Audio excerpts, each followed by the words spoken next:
Hi all, for our instructive game today I want to look at how Kramnik was defeated in the very first round of the London Classic, the top section, the Super Grandmaster section.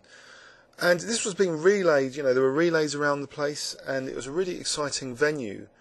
There was an auditorium, there was a live commentary room where people could ask questions, separate from the auditorium of course. Anyway, so Carlsen, who's never before played in England, comes to England and wins this first game. So how did he do it? He played 1 c4, which is the English opening, rather appropriate for being his first time in England. So knight f6, apparently he'd realised that during the game when asked about playing an English opening, because he doesn't usually play it. And another unusual thing happened. Kramnik played e5 instead of his usual c5. So we really do have kind of reverse Sicilian position, like playing e4 and c5 in reverse.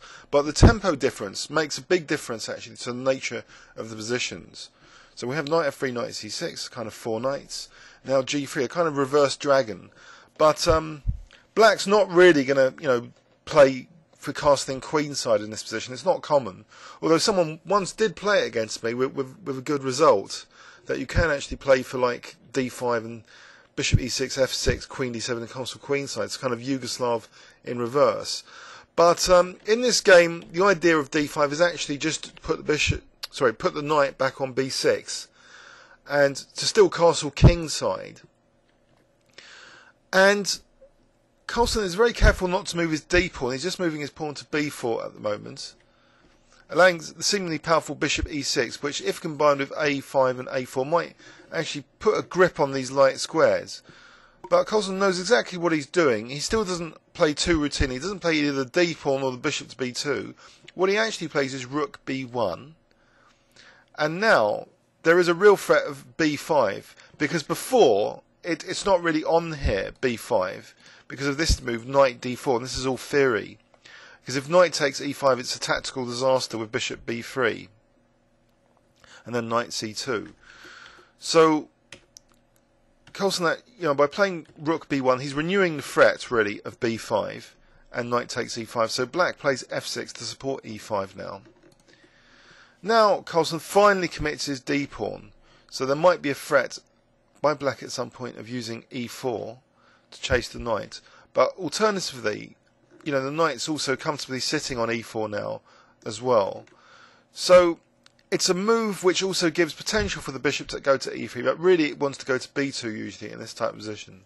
Black played a5, and after b5, knight d4. Now, if Carlsen did change the pawn structure like this, with knight takes d4 ed, although black's not winning material or anything, it's passive for white. And I think I've mentioned this in a previous video of my own, that, for example, bishop d5, and this pawn is really gaining a lot of space, eyeing these critical squares, but also the semi-open fold later, there's going to be pressure on e2, and if this bishop's removed, white will have virtually nothing from the opening. So for white to maintain a small edge, he plays what I think is a very good move, knight d2. So he's going to try and kick this knight and just use the e4 square for his own knight. So queen c8, he kicks the knight, and now queen c2. This pawn, although it looks like a liability, it's not really that easy to exploit, so it's not really an exploitable weakness at the moment. But black puts some pressure on it anyway. Bishop b2 and now a4. So this kind of justifies the knight being on b6. It's supporting the a4 pawn. And maybe, bishop b3 if white's not careful. So Carlsen plays rook fc1. And as black's vulnerability potentially is exploitable, this c7. So black has to be careful. And in fact, it's this liability which you could argue led to this very sort of dim knight on the rim of e8 later, just protecting it, as we'll see. And that knight actually stayed there for the rest of the game. So watch out for this knight having to protect c7. So knight d6 with the idea of going back to protect c7. Knight d4, now knight e8. So black's passive. Carlsen's preparations has been successful. Apparently Kasparov has been helping him all year, mainly on psychology, to get the uncomfortable positions the opponents will really hate.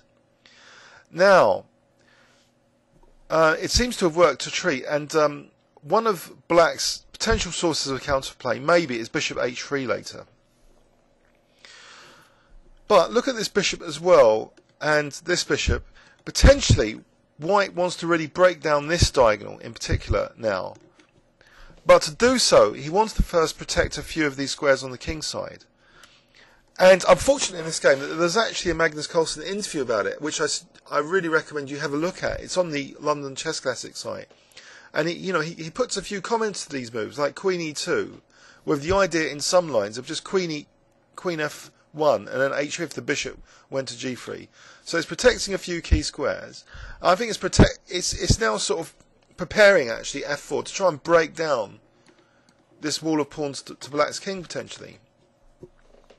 And you may not think that's really significant here, but really it is, especially if white can get further resources into the attack later with like movements like this, the rook potentially. I know it's not possible here, but can you imagine if this becomes possible, it'll be lethal for the black king. Okay, so bishop F8, now F4.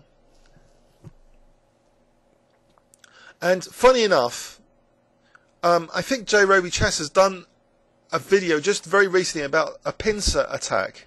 Now, a pincer attack is where you've got a bit in the centre and you attack from the side. So this is definitely, I think, a pincer, attack transposition, from the English, where both bishops are fianchettoed. And white's now trying to break open this diagonal with F4. So is black going to crack? We'll see. So he plays E takes F4, G takes F4. Carlsen did acknowledge, though, he's got weak pawns all over the place. So he wasn't totally sure about the position himself. Queen D7 is emphasising one of his weak pawns. So he plays D4. But now this weakens a bit, these squares. C6. Now apparently that's what Carlsen was expecting as his sort of main line, in inverted commas. And there's a tactical idea that if something like, I think knight C4s or bishop C4s, they don't quite do much here. I think one idea was to sack the exchange actually. So say knight C5, bishop takes bishop C4 as a new variation. Well, white's better here with something like queen F2. And if bishop D3, I think this was a critical thing.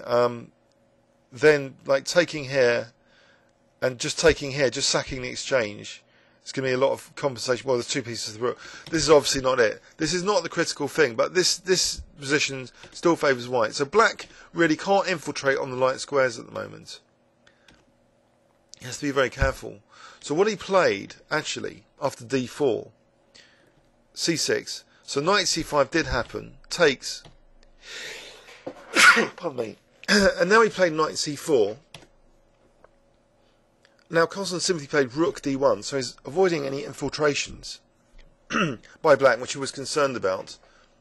So queen C7, now bishop C1. Now it seems awkward that the bishop is on its starting square. However, white potentially is going to liberate the position later with E4 and F5 and maybe bishop E3 or bishop F4 even, as we're about to see. So knight A5, and the A pawn is hanging here. So first Carlsen takes on C6, then he does actually snatch that A pawn because it does provide a hook for pieces on B3. And unless black has adequate compensation, black's going downhill now. He exchanges off rooks. And in this position, bishop B3, I don't think it works. Well, rook takes B3 for a start. So black's just a pawn down, really, with sort of not too much compensation. Queen C2, still eyeing that B3 square. Queen F7, eyeing the B3 square. Maybe knight B3 is going to be dangerous. So knight C3, and it's a sort of bluff attack now. So let's see if bishop B3 here, then something like queen E4 apparently ribcollites, just attacking the pawn here, so tying down the knight. And white's still better here. Maybe bishop F1 next move. So Kramnik actually decided queen H5, queen excursion, trying to infiltrate somewhere or pretend to in white's position. But knight e2, bishop f5. So are these squares weak? Well, now Carlsen stretches out with e4. So he's gaining space, liberating the bishop. Now he's gaining a tempo, attacking the black queen. Now bishop f1. And look at both of these knights. They're kind of stranded on the edges.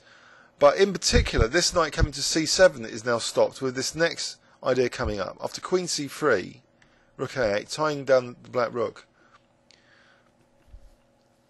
Carlsen plays rook b4. So, okay, he's first dealing with this knight, and he's going to come to this knight next. So this knight cannot go to c4 now. But also, look at that idea earlier of e5, and maybe if takes, black's king could get it as well in some variations. f5, and now this move targets this knight.